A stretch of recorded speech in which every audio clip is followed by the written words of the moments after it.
બિહારના મુખ્યમંત્રી નીતિશ કુમારે રાજ્યસભા માટે ઉમેદવારી નોંધાવી. ગૃહમંત્રી શાહ હાજર રહ્યા હતા. અમદાવાદથી સરદાર એકતા યાત્રાનો પ્રારંભ. ભૂપેન્દ્ર પટેલે સરદાર પટેલની એકતાની વિચારધારા યાદ કરી.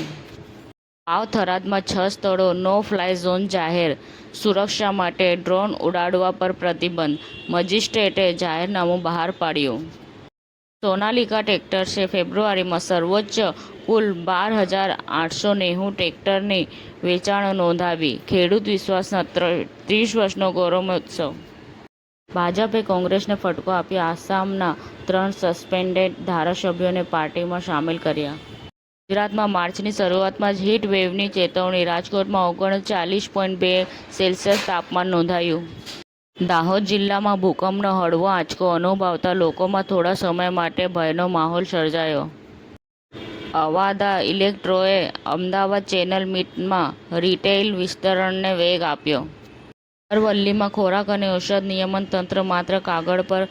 12 વર્ષ બાદ પણ કચેરીને તાળા. સાબરકાંઠામાં પણ મહેકમ ખાલી હોવાથી જનતા રામ ભરોસે. સેનાની બ્રિગેડિયર જનરલ કિઉમાર્શ હૈદરીએ કહ્યું કે અમેરિકા સમુદ્રથી હવા અને અવકાશ સુધી ભયંકર યુદ્ધનો સામનો કરી રહ્યો છે. સમાચાર ટુડે ન્યૂઝ ચેનલની ટીમ અને જે સત્ય છે તે જ બતાવશે.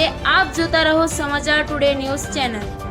ગુજરાતની ધરતીનું ગુજરાતીઓ માટે જ, એટલે કે સમાચાર ટુડે ન્યૂઝ. અમારી સમાચાર ટુડે ન્યૂઝ ચેનલને લાઇક કરો, શેર કરો અને સબસ્ક્રાઇબ કરો અને જોડાયા રહો સમાચાર ટુડે ન્યૂઝ ચેનલ સાથે.